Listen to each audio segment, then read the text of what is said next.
see if it's working. It's saying preparing, so I don't know if it's working. There we go. Good morning, everybody, and welcome to the Wednesday morning class that shall not be named. We have a wonderful crew here today, so welcome to all the people online and who are watching, and welcome to everybody who is here in Zoom. So welcome to Flossie and Arlene and Ron, or as Ron is often known as, the disembodied hand. Welcome to Karen and Michael and Larry, Arnold, possibly Jane. And I'm going to show everybody, welcome to Nancy, who's over here.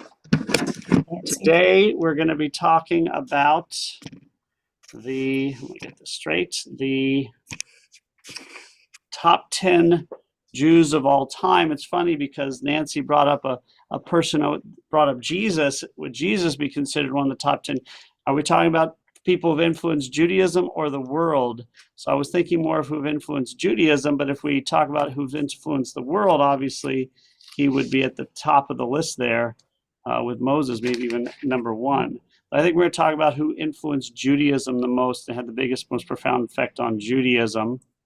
And then maybe next week we could talk about the top 10 who affected the world, and we could get into people like Albert Einstein, who obviously has had a great effect on the world and promoted Judaism, but really did more outside of Judaism. So I propose that the number one person is probably Moses. So that's like, for me, beyond number one, it's all up for grabs. Moses is the founder of the religion. He is the person who brought us to the desert to create Judaism.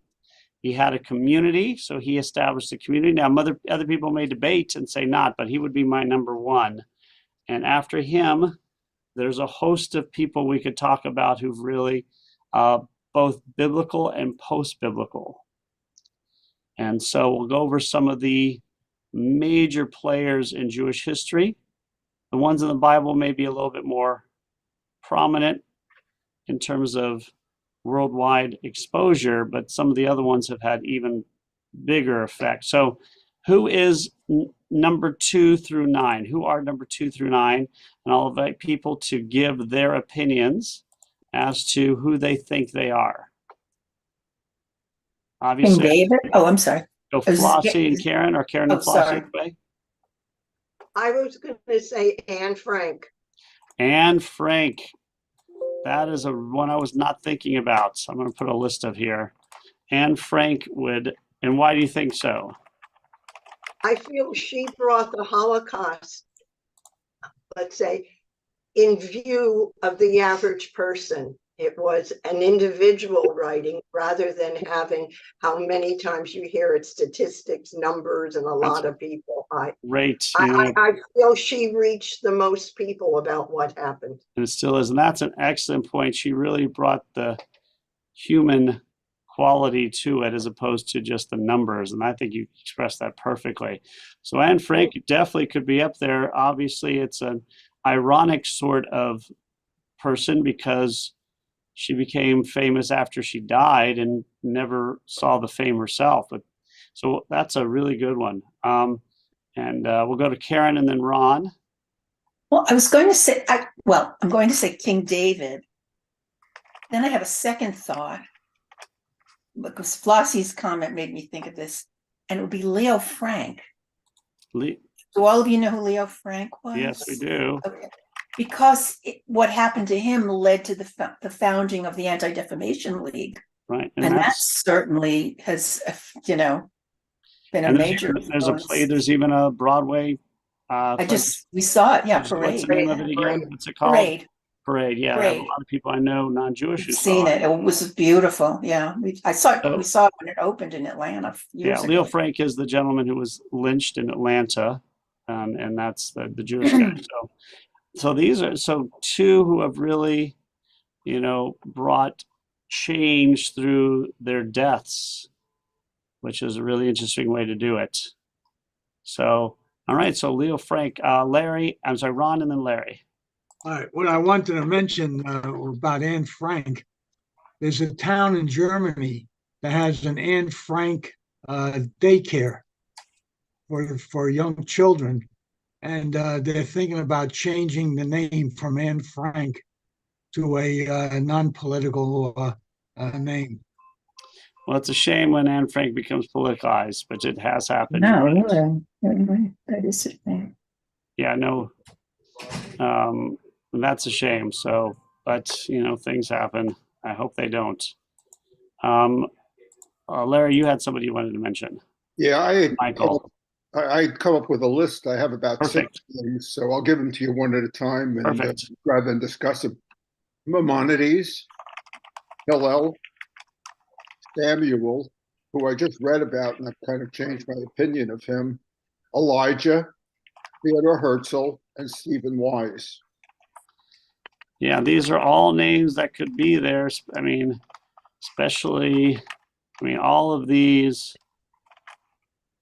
could be on the list as, way up there, because obviously they've all had such a profound effect. Maimonides, maybe the most brilliant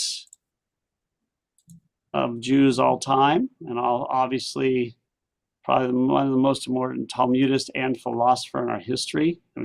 Hillel, obviously, first century sage who really helped set the precedent for ethical Judaism and really contributed so much to what would become the Mishnah and considered the great scholar of the age. Samuel, like I say, if you want to be important, get 2 books in the Bible. Yeah, I looked at the 2 books in the Bible of Samuel, and strangely enough, the books that I have from the King James Version, maybe about 40 pages or so, only about the first 10 or 12 pages are about Samuel. Then it goes into David, and there's not much. And even in the story of Samuel, it doesn't show him to be a shining character. And I was wondering if we can explore him a little bit more, as far as a lot of the book is kind of like a telling of the Raiders of the Lost Ark. Right. How he lost the battle, and he didn't want a king, but then he didn't want David to be king. Apparently, he's conspired against David because he wasn't in favor of having a king, and he delivers this very fierce speech about the problems of having a king, and yet he accedes to God's wishes, which was a poor choice on God's name, unless he deliberately did it. I don't know, but it's an interesting story. So my opinion of Samuel is really ambiguous here. Well, Samuel could be as high as number 2 in many respects. He is the de facto leader of the Jewish world during his lifetime, kind of like a Mahatma Gandhi character. He's never the official leader. He's not, I don't believe, a priest, although he was raised by one. But he is the man everybody looks to before. So he is the leader in the vague area in between the tribal Judaism and the kingship. And he's the one who God uses as an instrument to create the king, even though he doesn't want one. He actually dies before David becomes king, but he did not want a king. Saul. He did not want a king. He's one of the reasons Saul was chosen, because he thought Saul would not succeed. So he was one of these people who was at the precipice of the new style of Judaism. But he is also the one who warned the whole time that kings are not really the way to go. And of course, he proved correct. Although we would have a king all the way to the 6th century, afterwards we would never have one again, and haven't had one since. And he realized early on that kings, although they may be good, their children don't necessarily turn out to be good kings, and most of the time don't. But so he is the sage of the time. For not only the sage, he could be considered a political and religious figure, even though he never held an official position. I think Mahatma Gandhi is the best example. He was the kind that everybody looked to. And so, but again, he also was going against the will of God, because God's people wanted a king. Samuel said, no, we don't need a king. God acquiesced to the people to give him a king. And Samuel had a very big hand in choosing a king that was perfect from his perspective.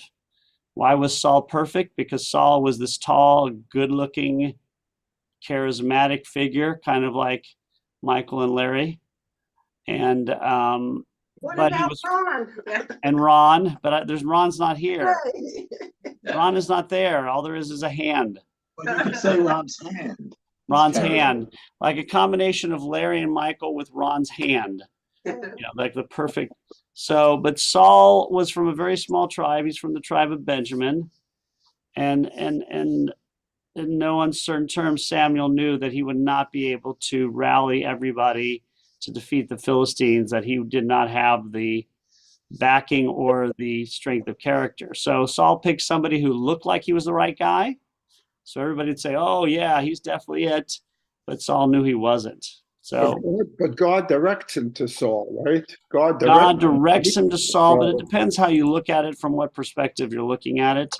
If you're looking at it that perhaps it was written that way to make it look like Saul was God's choice, I mean, it just depends how you look at it. It definitely says God chooses Saul in there, but we all know that that doesn't go well. Flossie?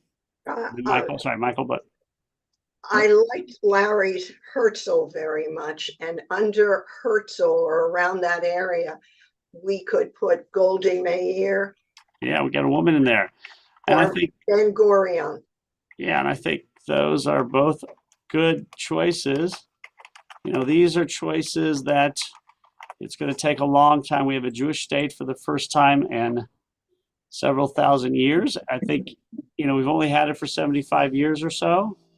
So if it lasts for centuries, then certainly those three people, which we all hope it does. And again, who knows if America is going to last for any more centuries? We don't know.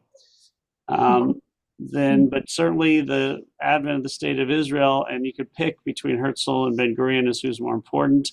Golda Meir on a different level as one of the few, only the second woman to ever lead a nation in modern times after Indira Gandhi, I think, was Gandhi. first. And then was she first? And then I was second, thinking Golda and then- Meir was even before I Indira thought Gandhi. I could. don't know. I Maybe you might be wrong. right. And then third one would be from England, Margaret Thatcher. Margaret Thatcher. So those would be the Yeah, three yeah. big ones. Obviously, Margaret Thatcher and Indira Gandhi led much bigger countries.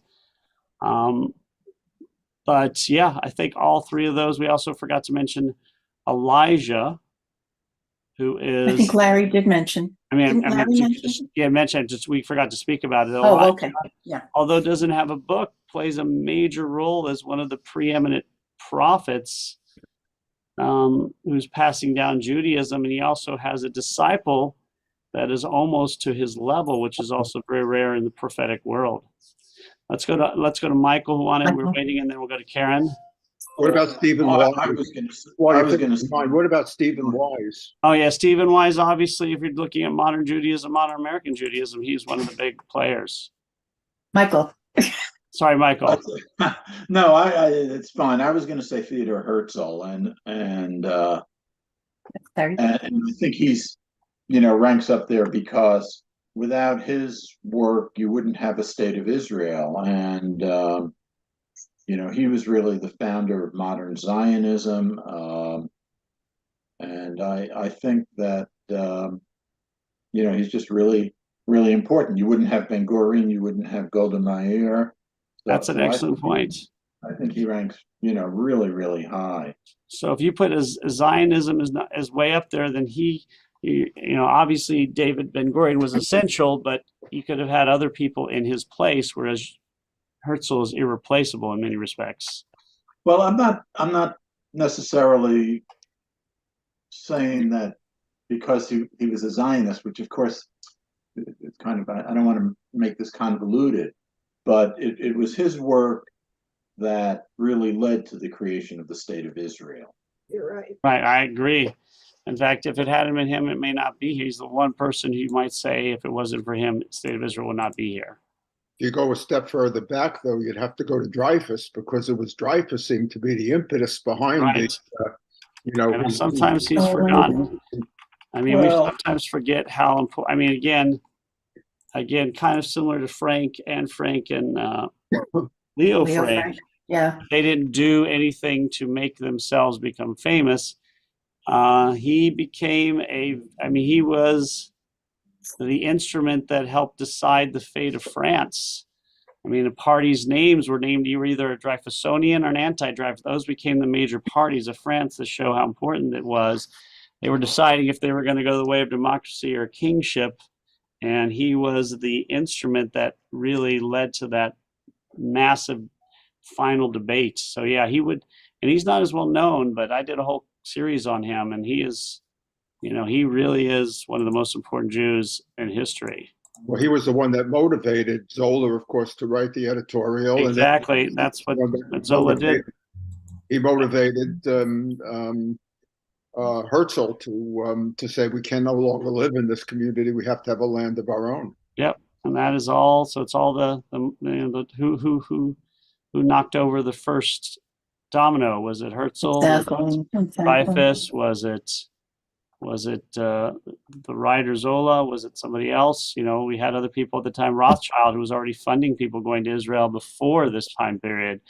Those they failed, the first groups that went in the 1880s, but who knows if they wouldn't have continued and succeeded on their own. Let's go to Karen. Oh, I was thinking in terms of our own reform movement in the United States. I came up with 4 names. Again, Okay. Sally Priesand, because she was Okay. the first female rabbi. I have Isaac Mayer Weiss, Gunther Plaut, because of his Torah commentary. And then it's a favorite of mine personally, Rabbi Alexander Schindler, who was he was president of the Reform movement for 20 years, I think. Does that sound I don't know right? how long, but yeah, But for a long time. I had met him when I was on the local arrangements committee for the biennial, which was the year he retired, 1995. Anyway, he was a major influence in that time period. And we'll So go to Arlene after this, but let's talk about some of the early reformers in Judaism in America. All 4 of those, of course, are connected to the Reform movement. yeah, And the Reform movement has done an incredible job of melding religion and modernity together. I mean, there's been negatives, but there's been a lot of positives. And I think no small reason that there's a lot of Jews in America who are part of the world and not, living on their own outside the world and really changing things. Isaac Mayer Weiss did it a little differently because he didn't want to create the Reform Judaism today. He wanted to have an amalgamation of all Judaism as one. But he really connected Jews across America as nobody else had done. Obviously, Sally Priesand set an incredible precedent, and so did Gunther Plaut and Alexander Schindler. So in terms of the modern Reform community, those are all major names, along with Stephen Weiss as well, which was mentioned earlier. Arlene, let's go to you, and then we'll go back to Larry. Arlene, I think we lose you. I think you froze. Yep, looks like you're frozen. So when you come back on, we'll go back to you. So let's go to Larry. Yeah, I guess Karen raises a good point that it depends on your perspective as far as who was the most important. If you've absolutely. a reform perspective, if you had a military perspective, you might consider Joshua.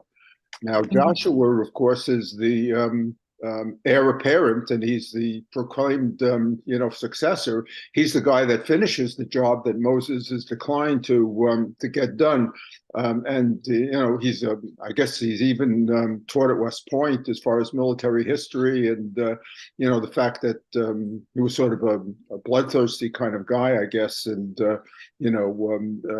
sort of starts the idea of people can debate whether or not war is a good thing or a bad thing. We'll go to Arlene and Flossie right after this. You guys froze for a while. Arlene, Okay, Elie Wiesel was very important also. Elie Wiesel, definitely. If you want to talk about the Holocaust. Yeah, he started the movement. He and started the reform. and we saw him in Smithtown many years ago. Elie Well, Wiesel. he and Anne Frank really brought the Holocaust to the world. It was Yeah. Yes. untouchable subject. It was something you didn't talk about. You spoke about in hushed terms. It was illegal to teach it in Israel until the 60s. And he Really? oh yeah, he was not allowed in the school curriculum. in the 50s. In it, In Israel, yeah. Israel was Wow. Israel wanted to show that they were powerful and that they did not want to talk about, the sheep going to the slaughter. It was a really taboo subject until Interesting. really Eichmann. I mean, when they captured Eichmann, I mean, Israel was also not stopped hunting Nazis. They were like, you know what, it's done. We're going to live our country. That was the exception to the rule. When they heard he was still alive, they tried to get him and Mengele. But Wow. and he, with Knight and all of his coming out, and Anne Frank, they really brought it to the world and made it a subject, genocide, a subject for today. And Joshua had the hardest job. He followed Moses. I mean, it's like following Johnny Carson on Tonight Show. I mean, the hardest job is to follow the best and then make your way. Flossie. Rabbi, you're saying that about Israel. I didn't know that. I'm really taken back. But when Jeff and I were in Israel many years ago, we went to the Tel Aviv Stadium to hear a concert, and someone started singing in Yiddish. There was such a commotion of stamping feet and booing. I turned to Jeff. I said, I don't feel his voice is that bad. What's going on? Again, they didn't want anything from the past. No Yiddish. They wouldn't allow it. Interesting. Right. Yeah, Yiddish was really, I mean, it wasn't anti-Yiddish as much as it was anti that old world. Plus, Yiddish was, the language of persecution, but also Israel had a lot of people coming from other countries, and they did not speak Yiddish. None of the North Africans spoke Yiddish. None of the Westerners spoke Yiddish. None of the people coming from Middle East spoke Yiddish. So for many reasons, they wanted to get rid of it. And Hebrew was the only language that everybody had in common, at least with some. So that's why they created it that way. Larry. Yeah, well, Sheldon Harnick recently died. He is the librettist, I believe, for Fiddler on the Roof, which has had a great influence, I think, on people's viewing of Jews throughout the world and their persecution. It's translated into so many countries and stuff. And it's interesting that Flossie made the comment about Yiddish, because when they made the Broadway play, I forget who played the original Topol. And I think it was Theodore Bickel. No, it was the other one. What's his name? It was in the producers. Zero Mostel, yeah. Mostel, right. But they didn't want him because when they made the film, actually, which was after the 6-Day War, they didn't want to show the Jews. They wanted to show a more modern Jew. And that's when they picked, I think, Topol to be not Topol, but you're right. It was Topol. Topol, yeah. Yeah, Topol to be the father in the play. I forget his name, but they wanted to kind of not look back on the past as much. And it's strange because the film starts off with what's the most important thing in the film: tradition. Yeah, I think Zero Mostel also was not the easiest guy to work with, so that was also. The character was Tevye, by the way. Tevye, I'm sorry. Thank you. Putting a plug in with saying Fiddler on the Roof. I went to see Fiddler in Savannah this weekend. Oh yeah, how was it? I heard it was great. It was magnificent. That's what I heard. I saw it on Broadway, and this was better. It was. Wow. They do such a good job at the Savannah Theater, yeah. And they did a Yiddish production of it just recently, a couple of years ago, with, which was also pretty well acclaimed, at least in New York. I don't think it went worldwide, but New York at least got it. Yeah, and also they played it at the Savannah Children's Theater. They played it at the Asbury, had it as part of their God on Broadway. So it had 3 different productions at one time here in Savannah. Pretty interesting. All right, Karen. I just want to, and I don't know that he influenced Judaism so much, but we were talking about people who brought the Holocaust to the masses, so to speak. And to me, personally, it was Leon Uris when I read Exodus, even though I'd already read Anne Frank. But Exodus was the first book that really exposed the Holocaust. That's another one. And it also exposed what had gone on. And Yeah, he wrote a number of books about Israel, about Judaism. Yeah, so- I mean, that was probably the first major novel about the modern state of Israel that Right. Also, yeah. So on the that's what- tribulations there. So we'll put him on the list. So I have a major author write about it made a huge difference because he was Herman Wouk, for that matter. Herman Wouk as well, because they were both big writers That's before, so I much think. more graphic than anything that Eurus wrote. It it's much, it's a much more emotional book, really. Which than one, Exodus. the Exodus or Hope and Glory? Winds of War and Remembrance. I don't remember. That's which Herman one. Wouk. Yeah. Yeah. He War also and wrote the Hope and Remembrance, yeah. Glory about Israel. He wrote two books. Also, was it Mila 18 was also Yeah, about yes. That's Eurus. Holocaust? Yeah. Yes, Eurus About- wrote that, yeah.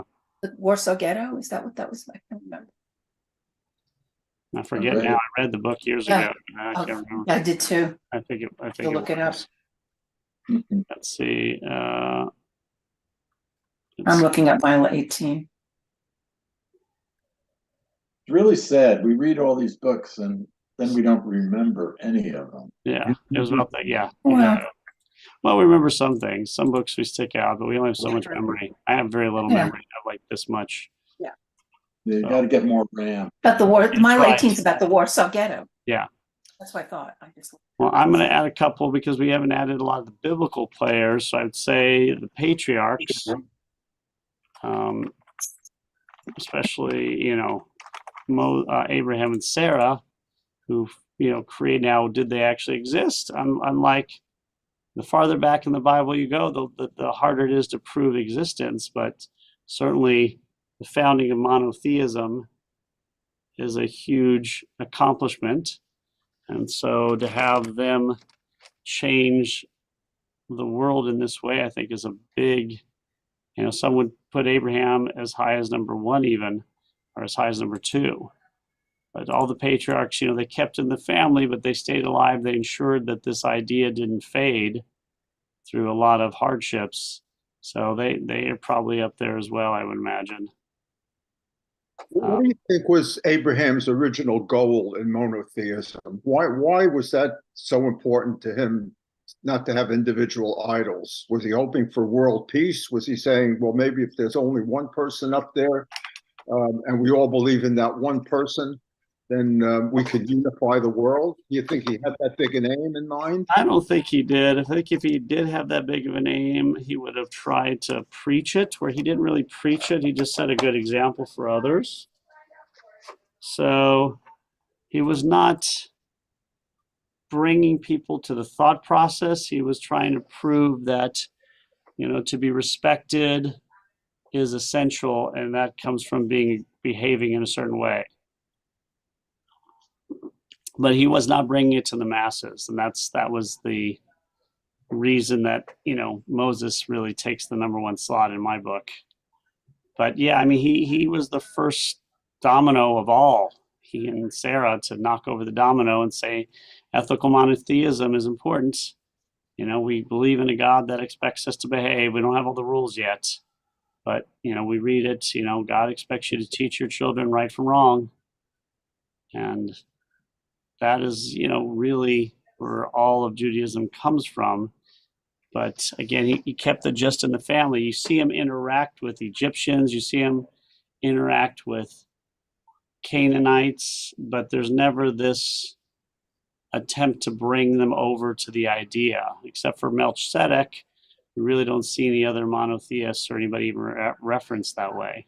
Well, the Egyptians, of course, had a brief period of time. Then there's a recent opera, about them when they did have one of the pharaohs did preach monotheism for a short period of time, maybe even less than one dynasty. It was So- just one, and again, the timing. This was prior to Abraham. No, it was way after Abraham, but it's prior to Moses. So, it could have been, some believe that this, they're believing in one God above all else, but the sun God, Right. Akhenaten, was a short period. Anton, yeah. And it could have been that led to Judaism something, or that these people who had one God already who were enslaved saw it and realized that this could go farther. So there's a lot of debate on how much of an effect, because it only was for a short period. And then as soon as he died, it was like 15 years. And then as soon as he died, they went back to the other stuff. So he was, you hear Amenhotep, that was his original name. Then it became Akhenaten. And we're talking in the 14th century, a little bit before Ramses. So you can see why it may have had and how it may have had an effect. So, and I think if anybody's been to Egypt, you've been to the Karnak Temple. But again, after he died, that whole thing was wiped away clean. They just kind of cleaned it up. It ended. But certainly, if we lived for 200 years and we lived in the 14th and 13th centuries, we could have seen whether this one sun god moment in time affected the slaves who were Jews and gave them more confidence, or even created Judaism itself. We don't know, but certainly that is a could have had a big effect, but nobody can prove it one way or the other. Because we don't know when the Exodus actually happened. The Exodus could have happened before that, before Akhenaten. So it could have been before Moses actually even, although most scholars don't think so. A lot of the scholars, I think, believe the Exodus occurred over a long period of time, maybe even 100 years. There's this Rutgers scholar, Gary Rettensberg, I've heard him speak, and he had, kind of like evidence of different settlements that came out of Egypt at different times, and, where the Jews apparently had, settled along different areas. And so he had some pretty good empirical evidence. Yeah, there's a lot of thought process to it. Yeah. Another thought process is there were what we call proto-Jews living in Canaan already.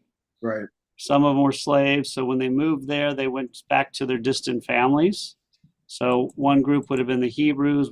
Hebrews and Israelites are used as synonyms, but they may not have been. The Hebrews may have been the slaves. The Israelites may have been the families of the slaves who were living in Canaan at the time. So who are some other people who may have had major effects on the Jewish world? I would put Yochanan ben Zakkai up there. He is the guy who started the first real Jewish academy of learning after the destruction of the temple. And that's probably where the Bible was canonized. And he's the one that, because of him, we really became more of a study group. He's the one that led eventually to the next person on the list, which would have been Judah Hanasi, who edited and wrote the Mishnah in around 200. So these are two people that helped change Judaism from a country warrior mentality with a king to a study, live wherever we can live. That is what we have today. The transition from priest also to rabbi, from sacrifice to study. So those would have been, and again, we all know what the Mishnah is, and obviously the Mishnah, later it became the Talmud as well. And so he would be up there, both those, Yochanan ben Zakkai and Yehuda HaNasi or Judah HaNasi. Another one I would add would be Saadia Gaon.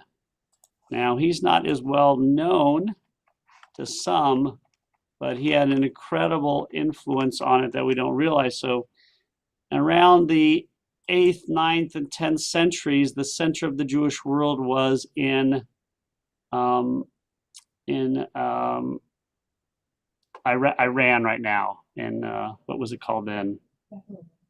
Babylon, Persia. And the Gaonim were the leaders, and they're the ones who put down the religious revolts that came up, and they kind of established things like the Talmud, like the prayer book, like a lot of our traditions, the holidays, the calendar.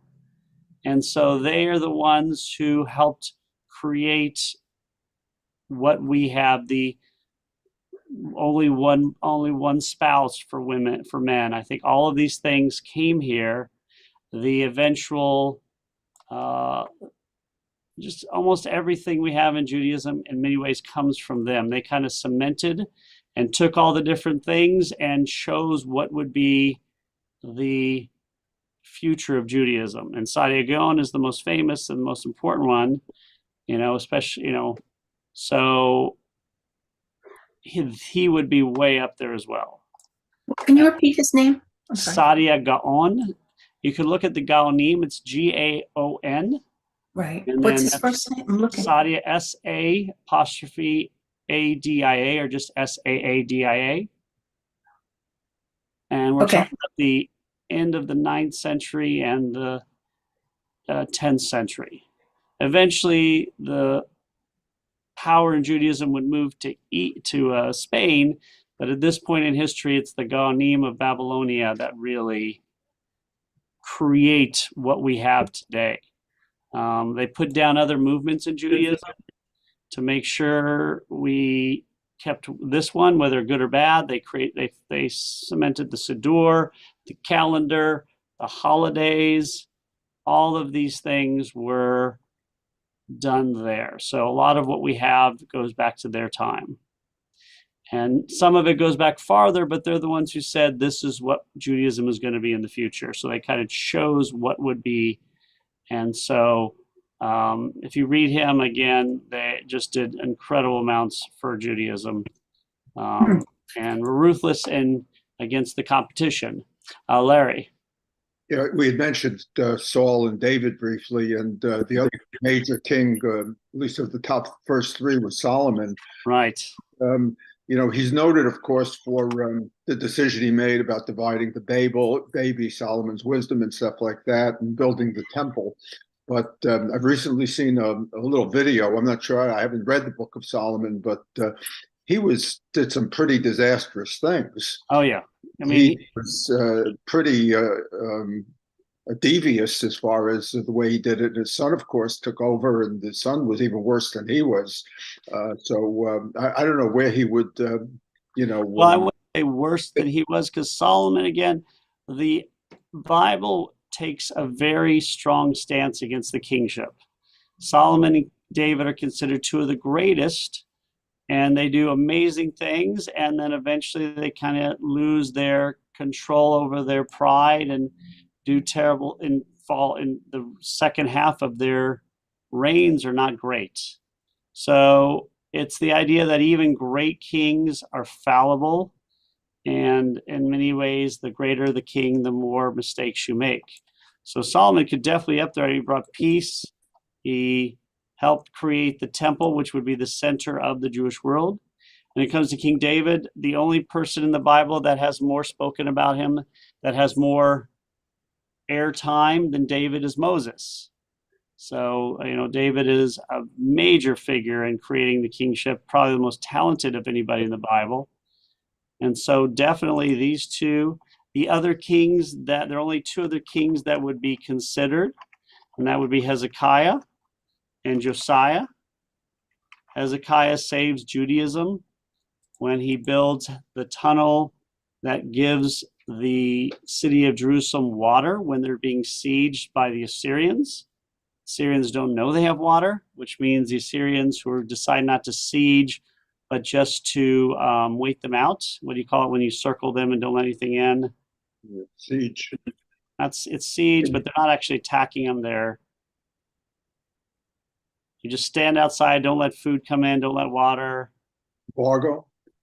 It's kind of like an embargo. There's another word I forgot. Anyway, they can't figure out why the people aren't dying, because for months they shouldn't have water or food, and yet they're surviving. It's almost miraculous. They don't realize there's an underground water tunnel, which, of course, about 120 years, 130 years ago, we found. So we know it did exist. So, and then Josiah is the last great king. He's the one who brought all the sacrifices into Jerusalem. He's probably the one who cemented Deuteronomy as a major factor in Judaism. So there's really only 4 kings that would make the list. So that's one of the most important purposes of the Bible is to show that kings are not that great. You have a lot of kings of the north, you got a lot of kings of the south over several hundred years, and there's only 4 that are considered good. And 2 of them, David and Solomon, basically half of their reigns aren't that great. Yeah, So Solomon marries out of his religion, and then he basically, has so many wives and children. Right. He, he tries to conspire to murder, I guess, his half brother, and it's quite a horrid story. Yeah. It is. Well, what he does is, in some ways is really brilliant. David was more of a conqueror, a warrior. Solomon would marry all these women and then cement relationships with these countries. Some of them were vassal states, some of them were, neighbors. But after a while, as he got older and all these women more and more brought their idolatry to Jerusalem, he just lost control. So, I mean, it was a good idea in some ways in terms of how to navigate the political atmosphere at the time, but it didn't work out and it just showed that both ways did not work. The conquering worked in terms of enlarging the area, it didn't last. And when David got older, he wasn't quite as sharp as he had been. And Solomon tried to do negotiations, but it didn't work out completely after a while either. So again, the whole idea of the Bible is to teach us that we shouldn't be a nation of conquerors. We should be a people of religion. And that's one of the thought processes. Larry? Yeah, one of the parts of the documentary, I don't know, I haven't gone back to fact check it, but it shows Solomon actually arguing with some of the high priests, and they're claiming that, he's denying a lot of the precepts of Judaism by marrying out of the religion, allowing religious to be taught, in the temple or in and around the temple, other religions, and marrying all of these idolatrous wives. But he says, the reason I'm doing it is God gave me the power to think and the power to adopt all kinds of, ideas. And he says, what I'm trying to do, he sounds almost egalitarian in his approach, or humanistic almost, in that he's, it sounds like he's I don't know whether he's truly thinking of these things as being the way of Judaism of the future, of being this all-encompassing religion, rather than one that you would only pray to one God according to the laws of the Torah. And you also have to remember there's a lot of political stuff going on, because there's not just one group of priests, there's several, and he chooses one group. And the group that loses out is not very happy about it because they've lost power. And so, of course, they become his political enemies. So there's always the tension between the priest and the king, which is great because that's what you want. You want the offsetting. It's like the principles we have in America. You want Congress, the president, and the judicial system to check each other. And that's what you had in the ancient world. You had the priest checking the king checking the priest, the prophets checking both of them. And so it was a way to keep people honest. Again, a way to say, even if you're a king, you should not have complete and total power. That is a problem. What would you think in more modern terms of someone like Rabbi Schneerson, the face of Judaism and the Chabad movement, and those, to many people, that is what a Jew basically is, this kind of strange person who wears payas and walks around in black suit and is ultra orthodox. And I mean, to me, that mainly through movies, I would guess, and TV programs, to many people, that's what they see when they see Judaism. Yeah, and I think that's a whole nother discussion, because I got to go in a second, but we could do that next week. We've talked about Chabad before. I'm happy to do it again. But the Lubavitch rabbi would definitely be up here as well, could be up here. I mean, he's had a major effect in the last 100 years, especially. So that could be something we talk. If you guys want, we could talk about Lubavitch and Chabad, which is the same thing, next week, if you guys want. I think that's a pretty good list. Could we talk about Maimonides and the Book of the Perplexed one day? We can do that next week too. I mean, both of them. I mean, if we want to look at we can look at Maimonides from 3 perspectives. We can look at him biographically, and then we can look at his two major works, the Mishnah Torah and the Guide to the Perplexed. So if you want, you want to do that the next 3 weeks, talk about Maimonides? Yeah. I mean, he's one of the, if not the most interesting character in Jewish history. How does Rachmanides, am I saying it right? Fit into all of, And you mean He was also from Spain. maybe Nachmanides? not the one from Girona, Yeah, Spain? yeah. Nachmanides. Again, I a said it wrong. completely different person. It just Okay. happens that the name he's given or the acronym sounds like the other one. Rambam or something. Is he the Yeah, Rambam? Rambam is Maimonides. Ramban It's is Nachmanides. Nachmanides. Yeah. So But they're they were- completely different people. Okay. Nachmanides both is from basically a next generation. He's a generation later. He was from. They're both from Spain, though. I guess that's what made me think of it. Maimonides is originally from Spain, but he ended up living in Egypt, where Nachmanides is from Spain. He's from Catalonia area, I think. From Girona. Yeah, Girona. Yeah, so Yeah. that's where he lives. So, Right. but yeah, again, both were doctors. Also, both were, they're both major figures. Okay. Maimonides is definitely a little higher, but Maimonides. Yeah. The one we didn't add to it would be Rashi, who would be the two greatest commentators are Rashi and Maimonides. Yeah. I would be surprised if in the future we were to see Netanyahu's picture on Time magazine as maybe the man of the year. Has influenced something so profound that may lead to consequences, is yet to be determined. Yeah, we'll see, because in Israel, I mean, he's the one who was prime minister when Israel was attacked so terribly. So, again, we'll see whether he is able to become prime minister after this or not. So we'll see. Yeah, these are questions we don't know. But we pray again, continue to pray for everybody over there.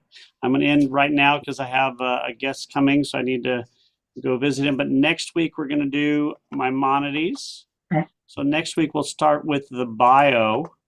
But the list, let me just do the list we had. We had Anne Frank, King David, Leo Frank, Maimonides, Hillel, Samuel, Elijah, Theodore Herzl, Stephen Weiss, Golda Meir, David Ben-Gurion, Alfred Dreyfus, Sally Priestley, Isaac Mayer Wise, Gunther Plaut, Alexander Schindler, Joshua, Elie Wiesel, Sheldon Harnick, Leon Uris, Herman Wouk, the Patriarchs, Yochanan ben Zakkai, Judah Hanassi, Sadia Gaon, King Solomon, King Hezekiah, King Josiah, the Lubavitch Rebbe, and Rashi. That's a pretty good list. And Nachmanides.